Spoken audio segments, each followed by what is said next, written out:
Hi guys! Welcome back sa Luto at Negosyo! Ngayong araw na to, meron akong ibabahagi sa inyong recipe na isa sa pinakamasarap na putahe sa Maguindanao. Ito ang beef sinina. Tara na, simulan na natin. Una, magigisa tayo ng bawang, sibuyas, luya at galanggal. By the way guys, kung bago pa lamang kayo sa aming channel ay huwag niyong kalimutang mag-like, mag-share, and mag-subscribe para updated kayo sa lahat ng aming mga videos.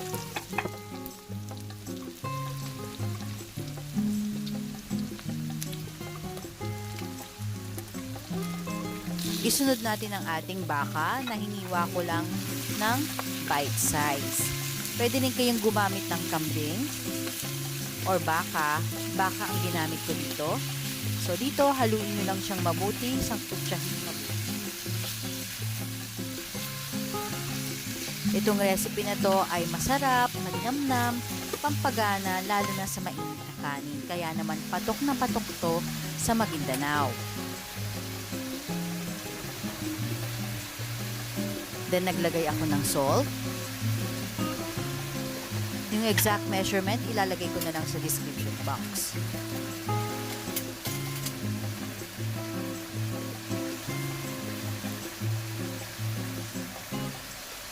And then, naglagay ako ng pepper.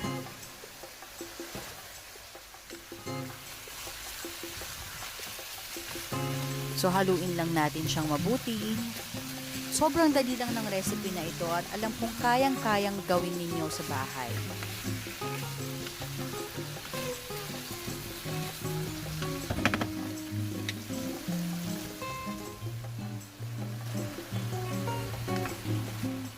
And then, ilagay na natin ang ating lemongrass.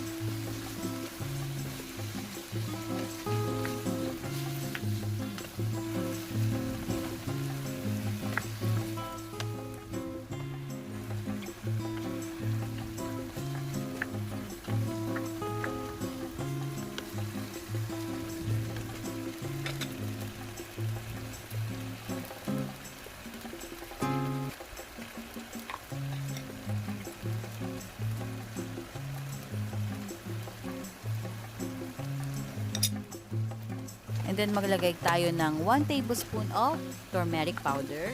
Ang turmeric powder ay maganda sa katawan.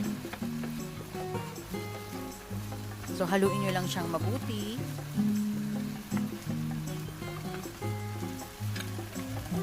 As you can see, yung turmeric din ay nag-a-add ng color. Nagiging dilaw yung color ng ating putahe. And then, naglagay ako ng coconut milk at 2 beef cubes.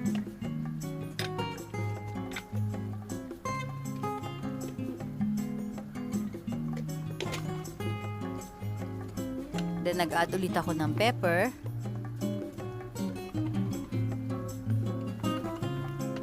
So, dito, tuloy-tuloy lang tayo sa pagpapakulo hanggang sa maging tender ang ating meat.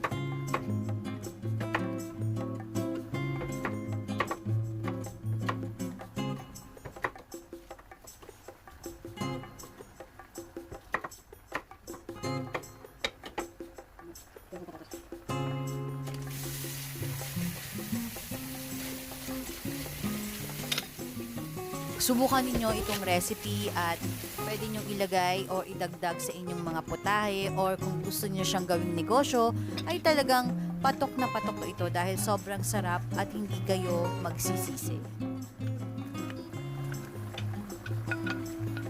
Ilagay na natin ang ating patatas. Hiwain nyo lang siya into cubes.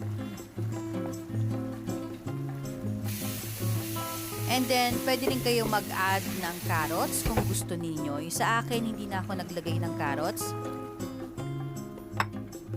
And then, naglagay ako ng coconut cream.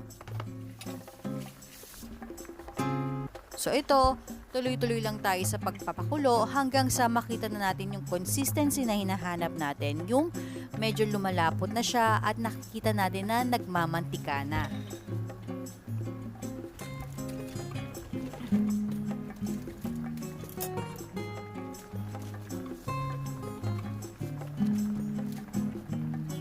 Then, nag-add ako ng konting-konting Ajinomoto. Or kung wala kayong Ajinomoto, pwede kayong gumamit ng Magic Sarap.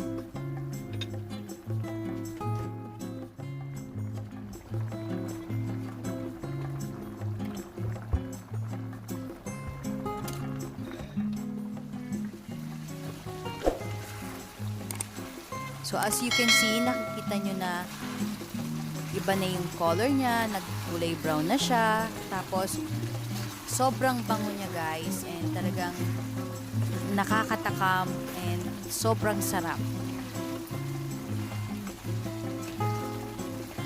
Nakikita nyo naman yung gilid niya ay medyo nagmamantika na. Malapit na siyang maluto.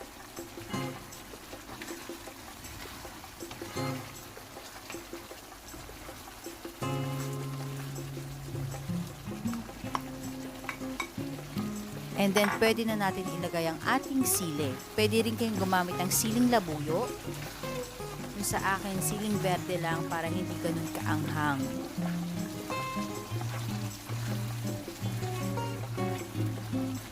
Kitang-kita nyo naman yung itsura niya ay napakaganda. Kung maaamoy nyo lang to guys, sobrang bango niya.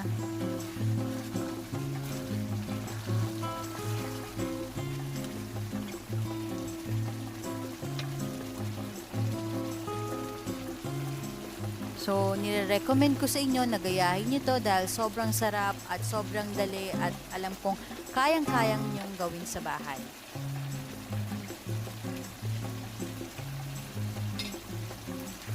So, papakuluan lang natin siya for a few minutes. And then, kung medyo malapot-lapot na siya, pwede na natin siyang hanguin.